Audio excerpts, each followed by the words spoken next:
ఎందుకు పిలిచారు రా? అరే సార్ ఏంట్రా పిచ్చి పిచ్చుకుందా? మీరు పిచ్చోళ్ళే ఉన్నారు సార్. అసలు నన్ను ఎందుకు పిలిచారు? ఏంటి సార్ ఎవరు రారు, డిస్టర్బ్ చేయరు, మీరు మాట్లాడండి sir. Okay sir okay sir so last and ఫైనల్గా మా తాతగారి గురించి చూసారా? అదండి మన మాడుగుల కుర్రోళ్ళు నాకు నచ్చేది అదే. ఇందా నుంచి స్పీచ్ ఇస్తున్నాను, వాటర్ అవుతున్నాయని కుర్రోడు సూపర్ అమ్మ నువ్వు. అమ్మ థ్యాంక్ యూ. ఒరే ఏంట్రా వాడు? సార్ మీరు మాట్లాడండి సార్, నో డిస్టర్బెన్సెస్. ఇంకా లాస్ట్ అండ్ ఫైనల్ ఒకటే ఒక మాట అన్నా. లాస్ట్ అండ్ ఫైనల్ మీకోసం ఆల్రెడీ చెప్పా.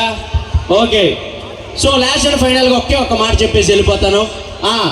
1995లో మా తాతగారు మన మాడుగుల గురించి ఎంత చేశారంటే మీ అందరి 1900 ఇంకా కిందకి